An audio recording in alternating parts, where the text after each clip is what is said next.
Es un gusto volver a saludarles y darles la bienvenida a un capítulo más de Lecciones de la Biblia. Hemos estado en esta temporada estudiando la carta de Pablo a los Romanos, un libro realmente maravilloso que mezcla lo teológico de Pablo, pero también aquellas cosas prácticas que podemos aplicar para nuestra vida en los días que estamos viviendo. Por lo tanto, le quiero invitar a que permanezca en sintonía de Canal Nuevo Tiempo, especialmente de Lecciones de la Biblia, que aquí comienza.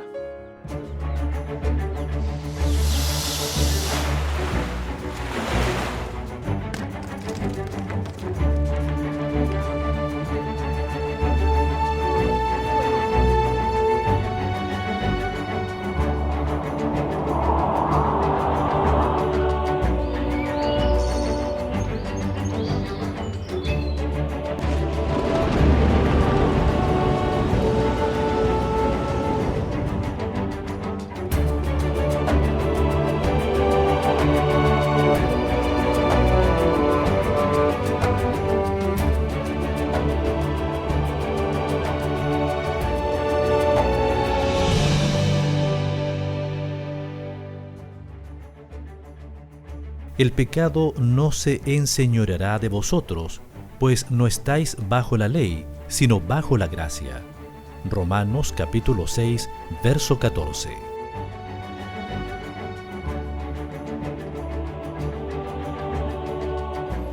Romanos capítulo 6, queridos amigos, es el capítulo que vamos a tratar en esta semana. Nuevamente tenemos invitados, Pastor Óscar Lefiguala. Gracias por aceptar la invitación, Pastor. Gracias también a ustedes por la invitación para venir. Pastor Andrés también, nuevamente nos acompaña. Tenemos la fuerza de la juventud y la sabiduría de la experiencia. ¿Ah? Felices, contentos de comenzar un nuevo capítulo de Lecciones de la Biblia y saludar a todos nuestros amigos que van a estar conectados con nosotros. Así es, muy bien. ¿Tiene ya su Biblia? Desde ya queremos invitarles a que pueda no solamente tener su Biblia, sino también anotar ahí. Esperanza@nuevotiempo.cl. Desea ponerse en contacto con nosotros o con alguna otra temática, programa, puede hacerlo. Solicitar algún material. Con gusto podremos atender sus pedidos de oración, pedidos de materiales. Así que muchas gracias por escribirnos desde ya, por estar siempre en contacto con Nuevo Tiempo y especialmente Lecciones de la Biblia. Pastor Óscar, vamos antes de entrar a abrir la palabra de Dios, algo fundamental. Queremos que el Señor bendiga a nuestros amigos que nos sintonizan. Queremos que obviamente el Espíritu Santo nos ayude a comprender las Escrituras y también, por supuesto, a vivir, a ponerlas por obra. Diríjanos en oración, Pastor. Amén.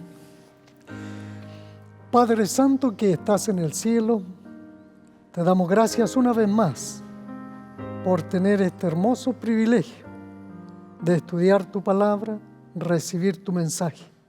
Un mensaje de salvación que no podemos despreciar.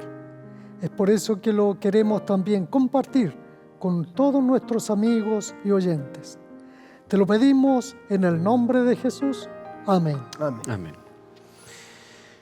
El pueblo judío eran muy celosos de guardar la ley.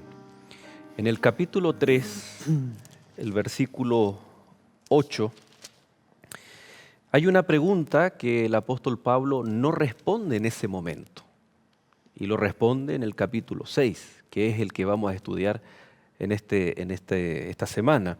Y el capítulo 3, versículo 8 dice: ¿y por qué no decir como se nos calumnia? Habían rumores de que Pablo estaba permitiendo algo, era permisivo con unas cosas al decir que somos salvos por gracia.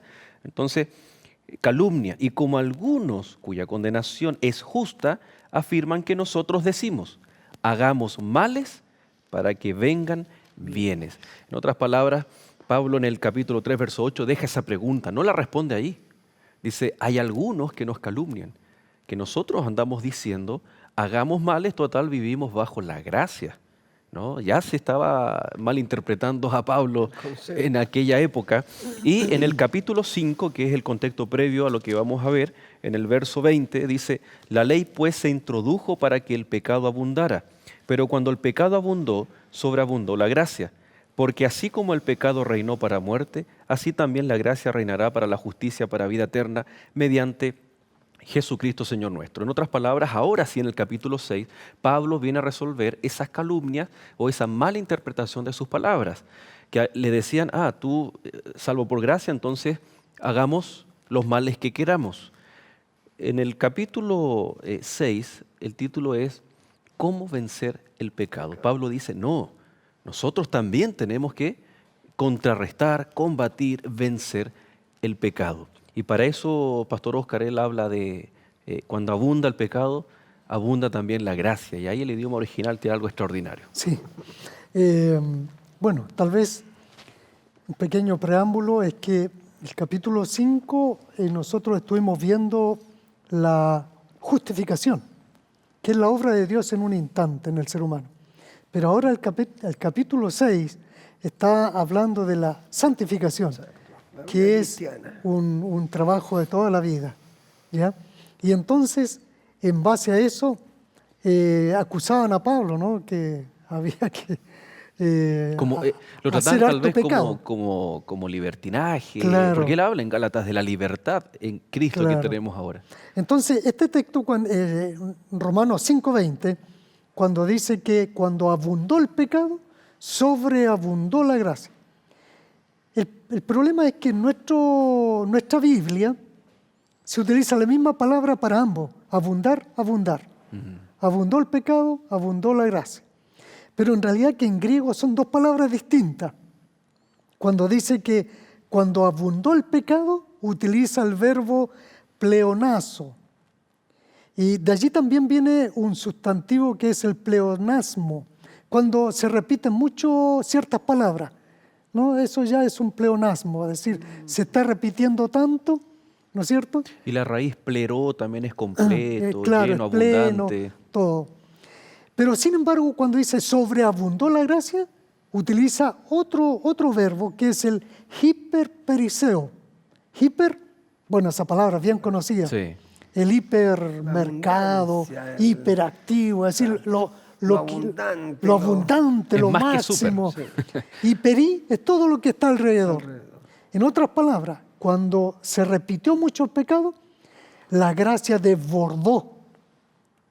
La gracia desbordó. Llenó todo. Llenó todo. Y claro, porque en español es como la misma medida. Abundó el pecado, abundó la gracia. Es como que viene a equiparar. Pero No, aquí no equipara. no equipara, sino que Lo sobrepasa y crece. y crece. Por lo tanto, esta es algo, ahora el pleonazo también quiere decir amplificar. La ley fue dada para que abundase el pecado. No es para que abundase, no tenía esa intención la ley. La ley simplemente muestra el pecado, lo exagera, Lo exhibe. lo amplifica. Entonces, frente a esa amplificación del pecado para verlo en la condición que es, la magnitud que tiene, la gracia es más amplia, sobreabunda, exagera. Ahora, ante la respuesta de Pablo, ¿no? Él dice, ¿qué pues diremos entonces? ¿Perseveraremos en el pecado para que la gracia abunde? No, si uno suma la calumnia que él presenta en el capítulo 3 y a eso le agregamos el versículo 20 del capítulo 5, en realidad todos los calumniadores tienen ahora otro argumento más, porque está diciendo que cuando el pecado abunda, esta gracia se derrama, crece, se manifiesta en abundancia. Entonces, pareciera que ustedes lo que quieren es que nosotros le perdamos el temor a cometer errores. Hagamos lo que queramos, total, siempre que el hombre peque, Dios va a derramar su gracia. Y entonces ahora es que entra ese Pablo que uno se lo imagina ahí escribiendo con brazos firmes, de ninguna manera. Y empieza ya con una serie de declaraciones que las vamos a ir analizando con el correr de la semana, que son bien tácitas, bien radicales, bien cortantes. Él de manera clara está diciendo, ni uno de nosotros estamos postulando de que se ha presentado en vez de una libertad un libertinaje, de ninguna manera. Es más, después de él presentar que este no es su postulado, él expresa todo lo contrario. Él expresa que la persona que ha vivido la experiencia de la gracia con mayor razón necesita vivir ajena al pecado, porque ya murió al pecado. ¿Qué tiene que hacer un cuerpo que ya murió al pecado regresando es como, yo no sé si a ustedes les ha tocado tener mascotas, pero yo tuve un par de mascotitas caninas que después de bañarse les encantaba ir al patio recién bañado a revolcarse. Entonces, él lo que dice es, ¿cómo va a ser posible que habiendo muerto al pecado, estando limpio por la gracia de Cristo, ahora vayamos a volver creyendo de que esto es una ruta Y de ahí viene el permanente? contexto de perseverar. A mí me gusta leer este texto al revés. ¿En qué sentido? De acuerdo al contexto del verso 20-21 del capítulo anterior, el capítulo 6, verso 1, podríamos leer, por ejemplo, dice, porque abundó la gracia, entonces vamos a perseverar en el pecado. Aquí Pablo no está anulando nuestra naturaleza, no está hablando de perfeccionismo.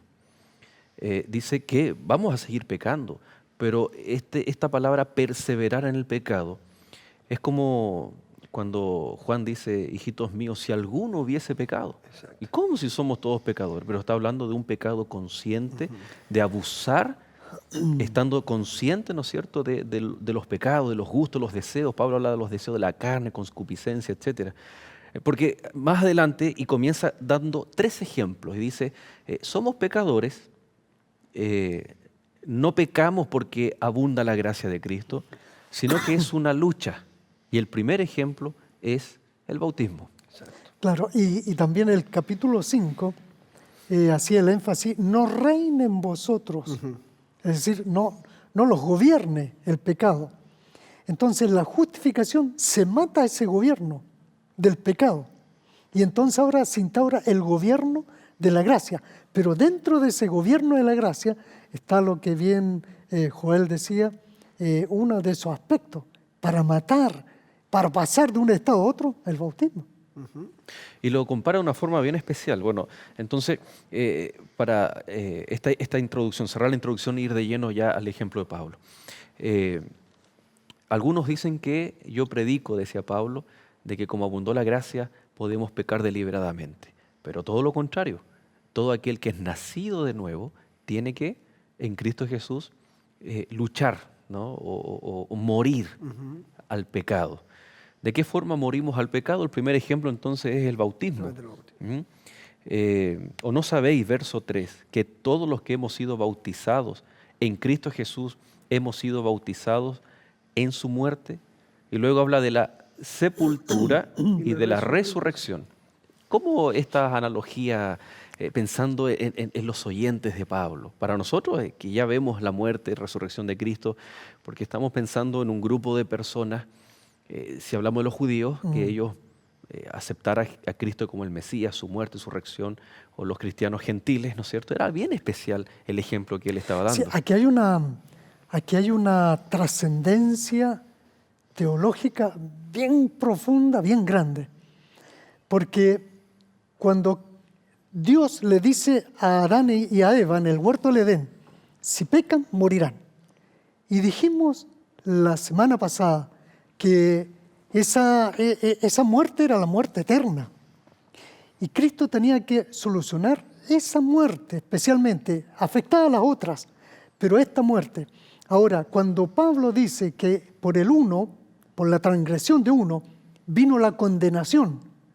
Y quiero hablar un poquito de la palabra condenación porque tiene que ver con la muerte de Cristo. La palabra condenación que utiliza Pablo allí es catacrima. Crima es una sentencia. Catá es una preposición. Por lo tanto, se une a esta palabra, forma una palabra compuesta. Cuando se habla de catá es hacia abajo. Cuando se habla de aná es hacia arriba. Por eso que resurrección se dice anábasis, para levantar. Pero en este caso dice que por causa de uno vino la condenación, la catacrima, condenación de muerte, sentencia de muerte, eso es. De ahí viene la práctica romana de subir ana o cata hacia abajo. Bajar, que se elimine. Por lo tanto, cuando Adán pecó, todos recibimos la catacrima, todos fuimos condenados a muerte. Cristo cuando viene a morir, fíjense, tiene que morir, pero sin pecado. ¿Pero cómo? Si la consecuencia del pecado es la muerte, y Jesús no pecó, bueno, ¿cómo murió Jesús? Por la sentencia de muerte. Condenatoria. Porque Él se hizo hombre, el hecho de haberse hecho hombre, recibe la condenación, la cataclima. Entonces, Él recibe esta condena, tiene que morir. Y después dice, y por la justificación de uno, vino la justificación a muchos. Y quiero ir nuevamente a la palabra justificación, de uno. La palabra justificación en griego hay dos formas. Una es dikaiosine, que tiene que ver con el carácter de Cristo, que lo imparte, pero en este caso la justificación es la dikaiomata, dikaioma. Esa dikaioma es una muerte o una justificación a causa de la ley, que la ley le cayó encima y lo condenó a muerte. Él murió por condenación, por cataclima, y la condenación de la ley lo mató. Por lo tanto, resultado de eso, dice Pablo, vino la justificación, la dikaiosis. El efecto de haber cumplido la ley, ese efecto pasa a mí, porque yo era condenado por la ley, y la ley me condenaba a muerte eterna, pero Él murió esa muerte y ahora el resultado me lo pasa a mí. El bautismo, interesante en Romanos capítulo 6. Nos quedan dos metáforas o ilustraciones que Pablo emplea también en ese capítulo. ¿Usted ha vivido la experiencia del bautismo? ¿Usted ya ha nacido para nueva vida o aún no? No se separe, vamos a hacer un alto y ya volvemos a lecciones para responder esta y otras preguntas más que nos arroja la palabra de Dios.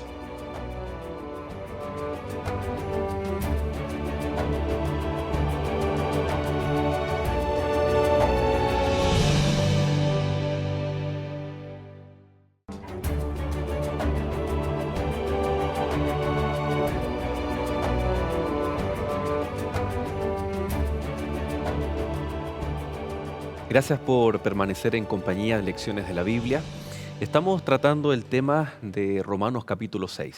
Pablo respondiendo lo que había quedado pendiente allá en el capítulo 3.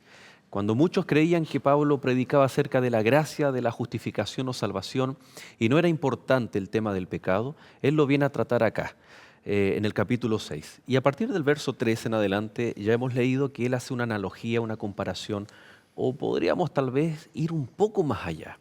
Porque en otras porciones de la Biblia, en sus cartas, Pablo dice, por ejemplo, con Cristo estoy juntamente crucificado. Sabemos que no es literal, pero que tiene tal vez un significado. Era simplemente una ilustración pedagógica, así como el bautismo. El bautismo tú tienes que morir con Cristo, resucitar, así como el Padre resucitó a Cristo en gloria, así también andemos nueva vida. ¿Es simplemente una ilustración pedagógica o tiene un sentido real en la vida del creyente? Tiene un sentido real. El bautismo es un rito real que me une a un evento que fue real, pero como me separa en el tiempo, se hace por la fe. Eso Dios lo puede hacer, solo Dios lo puede lograr. Me une a su muerte, a su sepultura y a la cruz del Calvario, porque yo tengo que morir, porque yo soy pecador. Pero como no puedo hacerlo, otro lo hace por mí, pero Él me pide que me una en su muerte, en su sepultura y en su resurrección. ¿Pero cómo lo hago, Señor? Muy simple, dice Él. Yo te dejo el bautismo, te dejo una sepultura líquida en el cual no te va a dañar como dañaron a mi hijo, el cual no te va a doler como le dolió a mi hijo, no te va a maltratar como maltrataron a mi hijo en la cruz del Calvario. Para ti lo tengo todo perfecto, para que no te dañe. Solo yo permití eso para mi hijo. Pero estoy yendo a la cruz. Estoy con Por Él fe. crucificado por fe. En el mismo sentido que Pablo dice, estoy con Cristo también crucificado. Exacto. Ahora, en el bautismo, ¿qué es lo que muere en mi vida? Siendo un ser humano, pecador, con mi naturaleza pecaminosa, ¿qué es lo que muere en esa sepultura líquida? ¿Sabes lo bonito? Y yo creo que la misma Biblia nos va a responder en el versículo número 6. Y dice, sabiendo esto, que nuestro viejo hombre fue crucificado juntamente con él para que el cuerpo del pecado sea destruido, a fin de que no sirvamos más al pecado. Y aquí hay un elemento que me parece fundamental, porque el que ha muerto ha sido justificado del pecado. Porque puede ser que algún amigo esté escuchando y diga, están mencionando mucho la palabra muerte y yo entiendo que el cristianismo es una creencia que apunta hacia la vida. Volvemos al tema, justificación es sinónimo de salvación. Y lo que Pablo está diciendo es, para llegar a vivir la experiencia de la salvación y la vida eterna, algo tiene que morir. Y Pablo lo menciona aquí bajo la tipología del viejo hombre, las viejas costumbres, la vieja manera de andar. Entonces, hay algo que está quedando por una decisión voluntaria en el olvido para lanzarme a la aventura de una vida renovada que ya no va a depender de mis pensamientos, mis paradigmas, sino de la dirección del Espíritu Santo. Bueno, la Muero, Biblia dice soy justificado. en Hechos, ¿no?, que recibimos el Espíritu Santo en el momento del bautismo. Exacto. Porque alguien puede decir, y pastor, después del bautismo sigo pecando. ¿Y qué pasa con eso? ¿En qué sentido mis pecados antes del bautismo representan al viejo hombre y el nuevo hombre no comete pecado? Claro, bueno, por ejemplo, el verso 12 dice, no reine, pues el pecado en vuestro cuerpo mortal, de modo que lo obedezcáis en sus concupiscencias. ¿Y qué es el segundo ejemplo de Pablo, no? El reinado. Claro, porque cuando la persona se entrega a Cristo, muere el viejo hombre y continúa una nueva vida, esa nueva vida significa que el pecado no reina, no me dirige, aunque cometo pecados, pero no es mi principal acción de vida, sino que ahora mi principal objetivo en la vida es guiarme por los principios del nuevo nacimiento, por los principios de Cristo, para no obedecer al pecado que me tenía sujeto. Me detengo en la palabra obedecer. ¿Sabes tú que obedecer en griego se dice hipakuo? Una palabra compuesta también. Hipo es debajo. ¿Se acuerdan que Sí. anteriormente en otra Hablamos oportunidad lo vimos? de la paciencia. Hipo, Sí. estar debajo. Y akuo es escuchar. ¿Cierto? Son los primeros verbos que aprendemos en griego. Griego 1. Y los, Griego primeros, uno. y los primeros después que se nos olvida. Hipakuo, es decir, permanecer debajo de lo que se escucha. Es decir, para que tú obedezcas, tienes que permanecer escuchando. Lo que escuchaste, ponlo en práctica. De ahí viene tal vez la transliteración en hebreo que obedecer se dice mucho, oído atento a mi Sí. voz, o la Shema, El que oye, oyere. oh Israel. Exactamente. Mira, qué bueno que tú lo nombraste, la Shema. Ahí tiene. Deuteronomio 6:4. 6:4, Shema sí. Israel, Yahvé Eloheinu, Yahvé Ejad. Jehová Dios uno es. Jehová Dios uno es. Aquí, en ese Shema, que es oír, es lo mismo que obedecer. Es decir, cuando le dice, oye Israel, obedece Israel. Exacto. Por lo tanto, así como obedecemos al pecado, una vez que nos zafamos de su reinado, ahora hipakuo, obediencia Es una acción. en el nuevo reinado, en el reinado de la gracia, que ahora nuestros principales motivos están en torno a Dios, no en torno a las cosas del pecado del mundo. De alguna forma el Señor lo dice también en el Sermón del Monte. Ninguno puede servir a dos señores. Cuando hablamos del reinado, estamos hablando también, si bien el contexto es del pecado, no reina el pecado, pero cuando uno va más allá, cuando nos bautizamos, le estamos diciendo a Jesús, ahora yo quiero que tú seas mi rey. Yo me someto Esa es a la tu voluntad. Y al someterme a la voluntad de Dios que está expresa en su palabra, como consecuencia, ya no voy a pecar de forma deliberada o satisfaciendo mis gustos personales, sino que ahora quiero satisfacer o cumplir la voluntad del rey. Pero es que es fuerte decirle, tal vez no decirle, o darnos cuenta que si aún no he entregado mi vida a Cristo, si aún no he confiado en su justificación, el que gobierna o esclaviza, como lo dice más adelante a partir del verso 15, ¿quién gobierna? ¿Quién es el rey de mi vida? No es Cristo. Y si no es Cristo, solo hay dos señores. Exacto. Es Satanás. Sí, y lo más probable es que tal vez algún amigo esté diciendo, están hablando mucho del abandonar una vida antigua. Si ustedes supieran cuántas veces he tratado de dejar cosas del pasado. Ahí está el tema. Cuando muere este viejo hombre, muere también la soberanía que lo controlaba. Vivía y andaba en la carne. Vivía bajo este yugo que me desmorona, que me impide hacer lo que yo sé que puede llegar a ser correcto. Pero cuando yo resucito, yo no solo fui crucificado juntamente con Cristo, yo soy resucitado con Él también, y ahora ya no estoy andando en la carne, porque ahora mi decisión, y por eso cuando mencionó usted la palabra sometimiento es tan importante, porque me estoy sometiendo voluntariamente a dejar mi yo y mi antigua andanza bajo la carne, bajo el principio de la concupiscencia, para que ahora el Espíritu me guíe, me hable, y yo pueda estar entonces escuchando. Ahora, Andrés, tú dijiste algo muy bueno, que fue aludir a los amigos que nos están escuchando, que a lo mejor alguno se podría desanimar al entrar en esta nueva vida. Bueno, pero es que recién me bauticé y ya caí. Claro. Ya tropecé. ¿Cómo lidiar con las frustraciones, no? Bueno, yo creo que sería bueno leerle un par de versículos allí en Primera de Juan, capítulo 1, verso 8 y verso 10. Porque eso le va a dar ánimo, que la nueva vida es una vida de tribulación, como veíamos en la lección pasada, y esa tribulación produce paciencia, hasta llevarnos a la esperanza. Entonces allí en el verso 8, Primera de Juan 1:8, si decimos que no tenemos pecado, nos engañamos a nosotros mismos y la verdad no está en nosotros. Verso 10, si decimos que no hemos pecado, le hacemos a Él mentiroso y su palabra no está en nosotros. No significa que no vamos a pecar o cometer errores, pero tampoco significa que el pecado nos gobierna. Exacto. Que es distinto. Y para ponerle la guinda a la torta, el 9. A ver.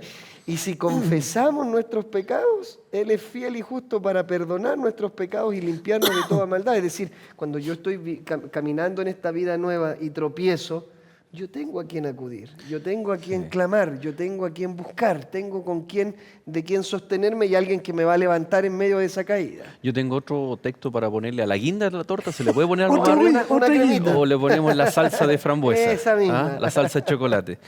En Filipenses 2:12 y 13 dice, por tanto, amados míos, este es el contexto, el 12, como siempre habéis obedecido, no solamente cuando estoy presente, sino mucho más ahora que estoy ausente, ocupaos en vuestra salvación con temor y temblor. Y el 13 dice, porque Dios es el que en vosotros produce así el querer como el hacer por su buena voluntad. Entonces, ocuparnos de la salvación tiene que ver, por supuesto, un ejercicio de fe en Cristo Jesús, en su persona y en su ministerio.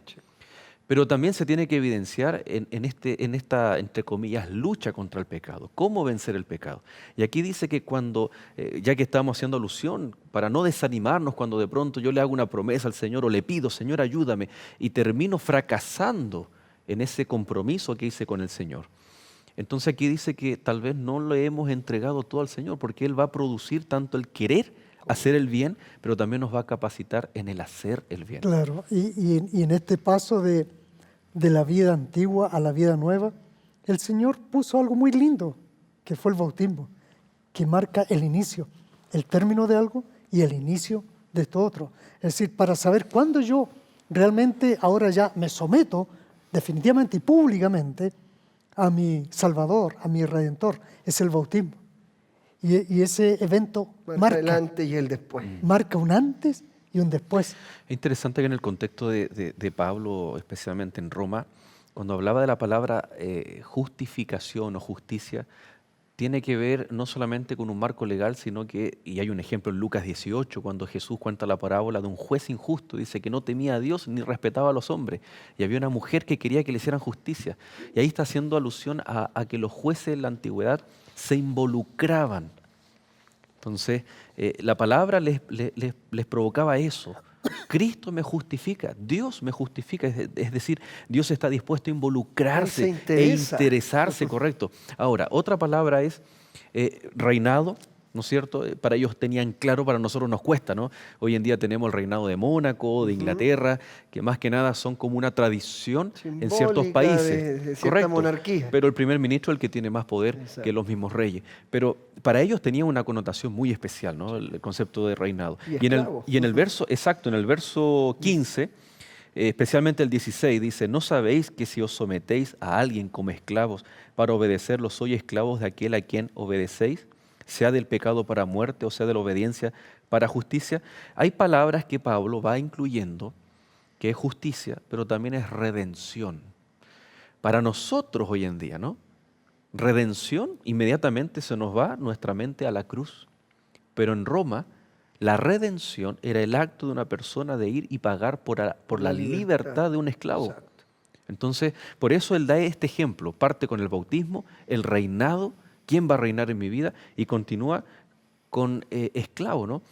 Entonces, ¿cómo es posible que en Cristo nosotros sigamos siendo esclavos, pero libres? Había una figura social ahí también que ocurría en aquella época. ¿Qué pasaba con esos esclavos que eran libertados o redimidos? Bueno, ellos ahora se sometían a su amo, pero bajo otro contexto. Un contexto de fraternidad, voluntariedad, Y gratitud. claro, de amor, en agradecimiento a aquel que lo redimió, que lo compró. Ahora le podía servir en las mismas condiciones que antes, pero con alegría, sabiendo que ahora su condición es otra. Exacto. Y basta eso para que la persona tenga otra actitud en la vida. Ahora nosotros que hemos sido redimidos por Cristo, pasamos a ser hijos de Dios. Eso nos da otro nivel, otro contexto, nos da otro entusiasmo, nos da otra forma de enfrentar la vida. Somos distintos, no somos cualquier persona, pasamos a ser participantes de la naturaleza divina. Es fuerte decir eso, porque Cristo es nuestro hermano, y Él es hombre y Él es Dios. Así que allí se produce una conexión tremenda. Y hay una algo conexión hermosa. realmente maravilloso cuando Pablo habla, porque cuando somos libres, dejamos de ser esclavos, pero igual voluntariamente aceptamos servir a Cristo. En el verso 17 dice, pero gracias a Dios que, aunque erais esclavos del pecado, ahora, dice, habéis obedecido de corazón a aquella forma de doctrina que os transmitieron. Y libertados del pecado viniste a ser siervos de la justicia. Es decir, y es lo que usted decía bien, pastor, ¿no? El esclavo obedece. No tiene otra opción. No tiene otra opción. Pero el que es libre también obedece, pero con otra motivación. Entonces, y aquí dice, ¿qué es lo que tiene que obedecer? Aquel que pasa por el bautismo, aquel que es redimido, aquel que ya no reina el pecado, sino que ahora reina Cristo Jesús. ¿Qué es lo que tiene que obedecer? Literalmente lo dice Pablo ahí, ¿no? La doctrina. La doctrina. Es decir, no basta el amor. Porque en una predicación yo le preguntaba a los hermanos, ¿el amor es bueno? Sí, claro. Es bueno el amor. Pero ¿y qué pasa cuando está enfocado en deja otra a su persona? esposa y se va con otra persona? Por amor. Por amor. Entonces el amor necesita la ley que Parámetros. lo enmarca. El amor libre de los hippies de la década de los 60 y 70 era un amor permisivo, sin límite. Amor sin límite era un libertinaje. Cuando no hay ley, el amor se convierte en libertinaje. Por lo tanto, dentro del gobierno de Dios tiene que haber ley. No hay gobierno sin ley, si no sería un caos. Por lo tanto, cuando Pablo dice no estáis bajo la ley, se está refiriendo a los rituales, que ellos pensaban que eso los hacía salvos el hecho de practicarlo. No, Pablo le dice ahora eso, ya ese rito cumplió su objetivo, que era llevarlos a Cristo. Era un ayo. Pero sin embargo, la ley moral de Dios, los 10 mandamientos, que Adán transgredió en el Edén, y eso prueba que es eterna, sigue vigente hasta nosotros, porque no podemos decir que la ley de Dios ha sido invalidada. Si revisamos uno por uno los mandamientos, estaríamos todos en pecado y nadie sería salvo. La ley sigue vigente para indicar lo que es bueno y lo que es malo. Y frente a esa condena, Cristo nos salva, porque Él cumplió la condena de la ley y ahora nos imparte su justicia.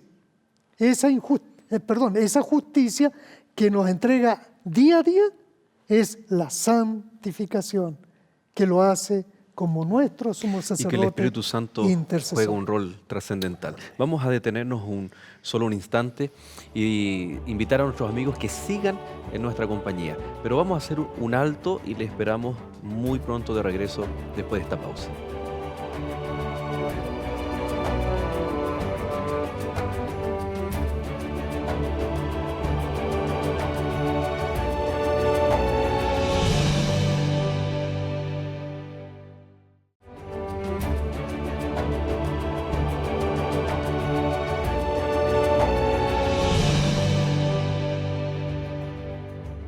Hoy en día es fácil ver familias destruidas por problemáticas como la depresión, el alcoholismo, el suicidio en los jóvenes, la infidelidad. Estas y otras problemáticas agobian a la sociedad. Si en nuestro mundo existiesen más familias felices, seguramente seríamos un mundo mucho mejor. Es por eso que la Escuela Bíblica de Nuevo Tiempo ha preparado para ti esta revista denominada Familia Feliz. Es de manera gratuita y puedes solicitarla ahora mismo a los teléfonos que aparecen en pantalla o escribiéndonos a esperanza@nuevotiempo.org.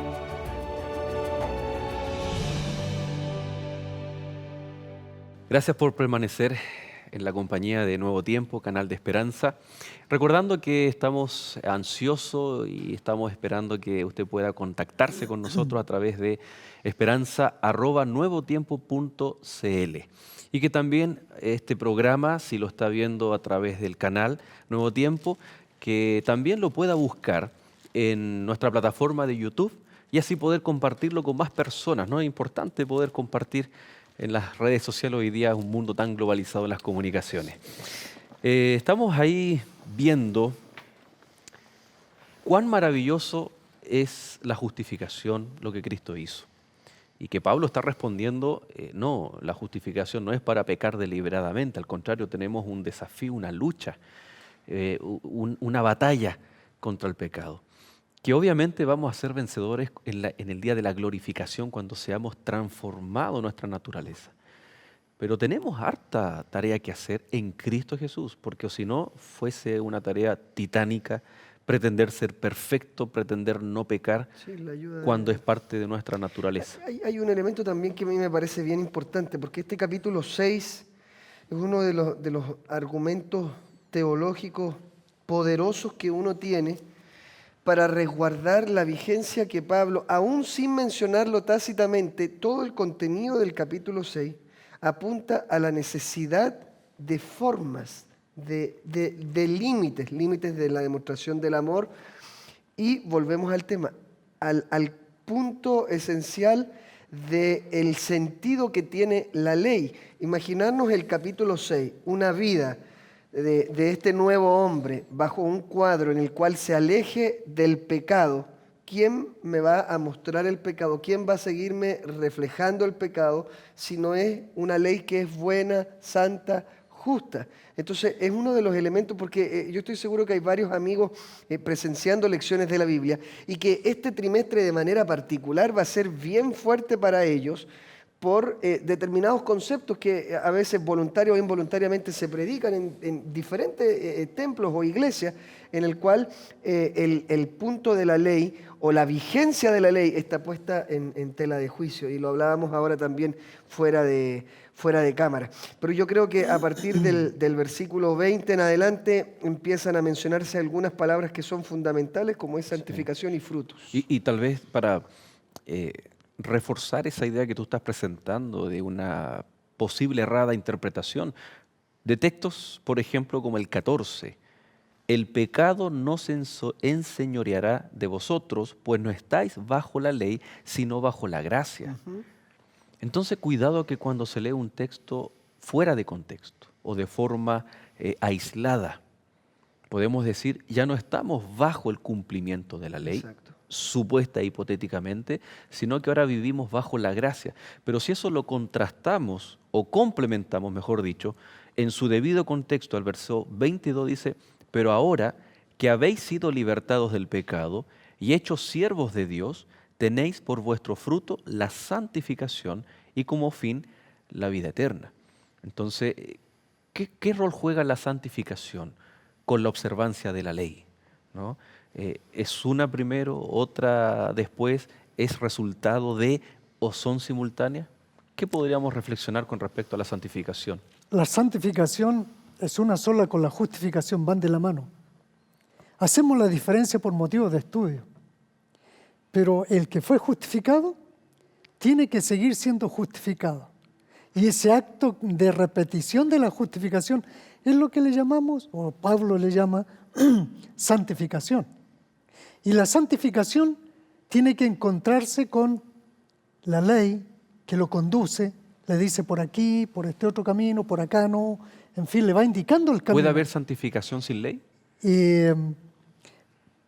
No, porque la ley siempre está vigente. La ley fue lo que el hombre transgredió. Y Cristo vino a morir por causa de la ley. La ley siempre está presente. La ley, Cristo soluciona el problema de la ley con su muerte. Esa solución me la entrega a mí. Y ahora me dice, mira, yo solucioné el problema de la condenación de la ley, de la condena de muerte eterna. Pero ahora deja que la ley te conduzca.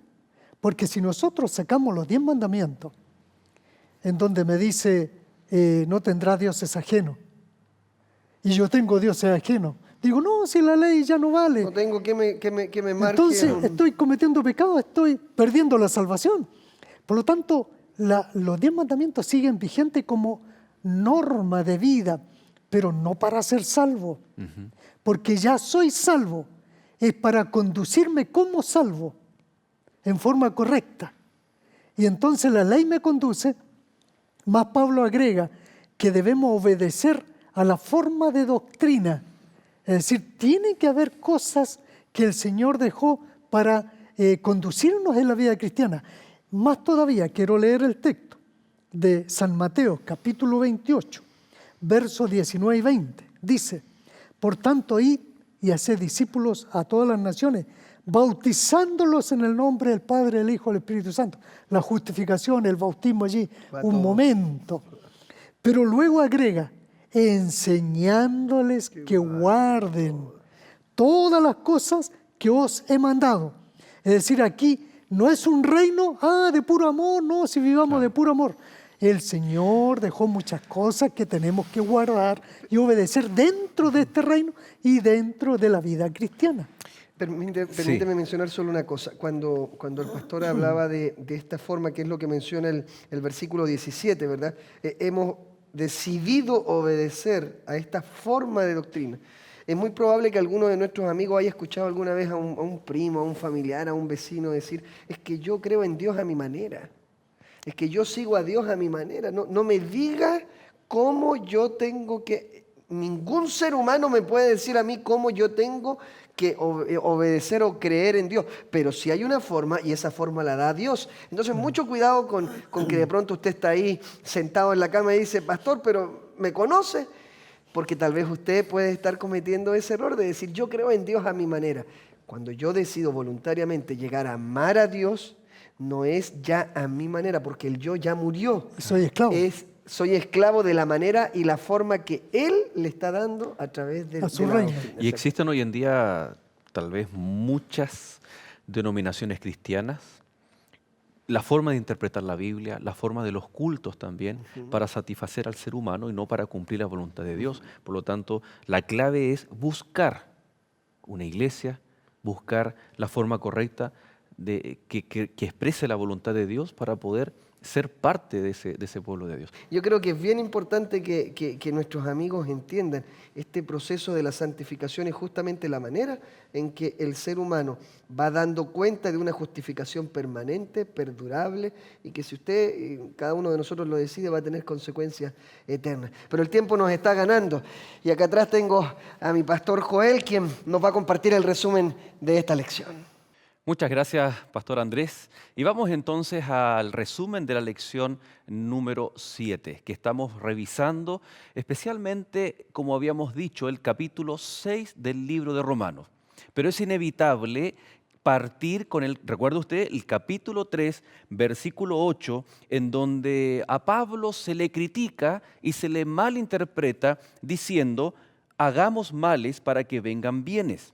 Es decir, él está diciendo en el capítulo 3, versículo 8, que muchos creían que Pablo estaba diciendo, no importa la ley, no importa el pecado, entonces ahora podemos pecar deliberadamente. Pablo no responde a esa pregunta, a esas críticas, sino es hasta el capítulo 6 el que estamos revisando precisamente en este programa. Entonces, en Romanos capítulo 6 encontramos dos versículos claves también, el versículo número 1 y el versículo número 15, que dice, ¿qué pues diremos? ¿Perseveraremos en el pecado para que la gracia abunde? De ninguna manera. Es decir, estamos viviendo bajo la gracia y por ende vamos a dejar de cumplir la ley o vamos a abundar en pecado o en transgresión de la ley.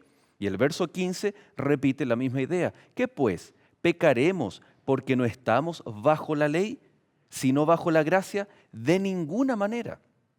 El capítulo de hoy habla acerca de la santificación, este proceso en el cual podemos vencer el pecado, vencer los hábitos, vencer aquello que esos actos pecaminosos que obviamente evidencian nuestra naturaleza. Y el capítulo 6 da 3 ejemplos. Entonces, Pablo, para responder a la pregunta, de ninguna manera la gracia invalida el observar la ley.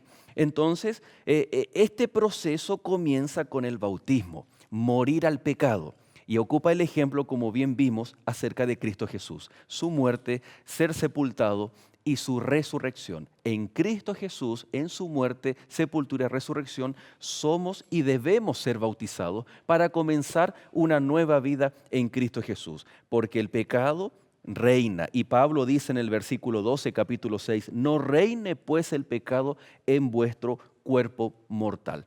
Es decir, no puedo yo servir a dos reyes.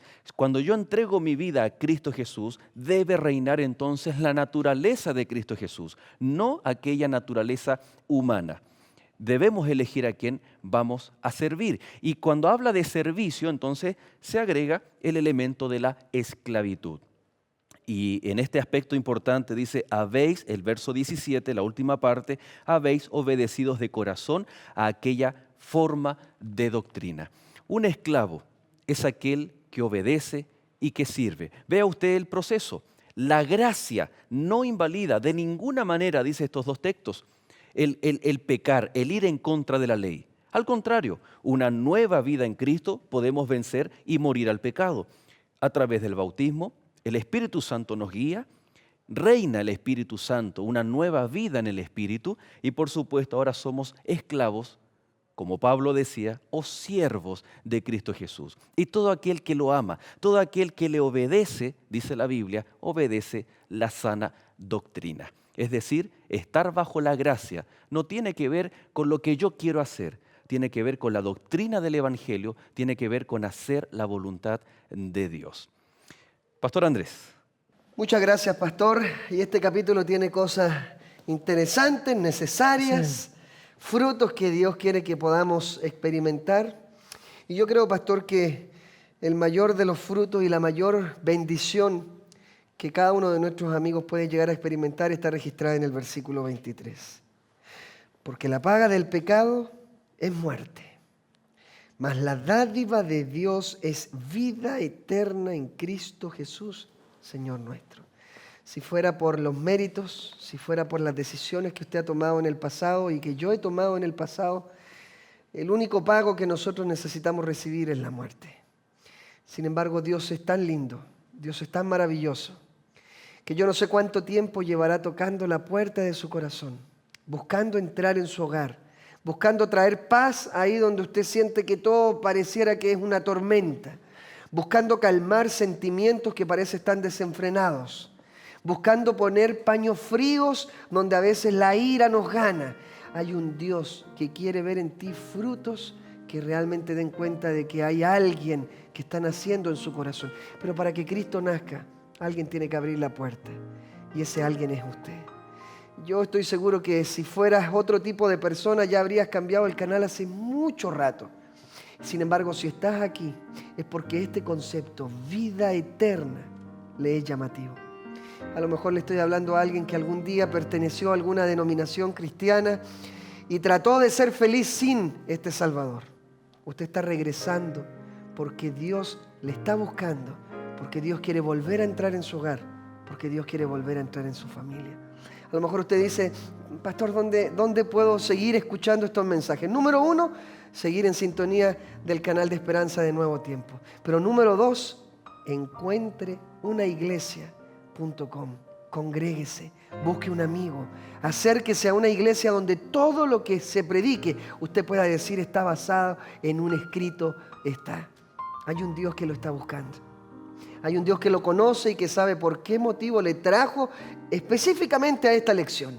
A esta lección que lo que habla es de una vida que ya no quiere seguir pecando. Y a lo mejor estoy hablando a alguien que quiere abandonar un vicio, algún trauma del pasado, alguna vivencia que le hiere todavía. Hay un Dios que le da vida nueva. Yo creo que en este momento tenemos dos opciones.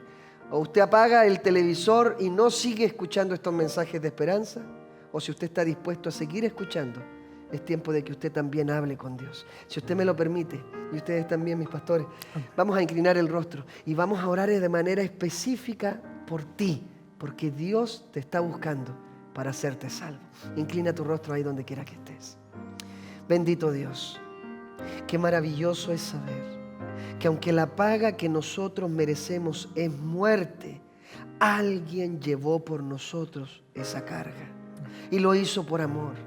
Y su sacrificio es tan suficiente que hoy ese amigo que está a través de la pantalla viendo este programa, no importando cuán oscuro sea su pasado, en este momento tú le estás diciendo a través del Espíritu Santo, puedes nacer de nuevo.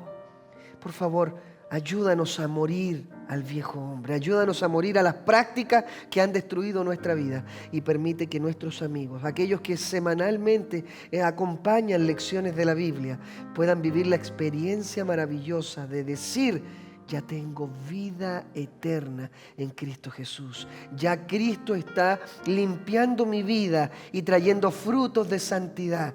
Qué lindo es sentir que tú cambias nuestra vida. Haz eso, Señor, por misericordia en el corazón de aquellos que en este instante te dicen, Señor, ayúdame. Gracias por este estudio. Sigue bendiciéndonos en el nombre maravilloso de Jesús. Amén. Amén. Amén. Gracias, Pastor Andrés. Nosotros nos vemos en el próximo capítulo.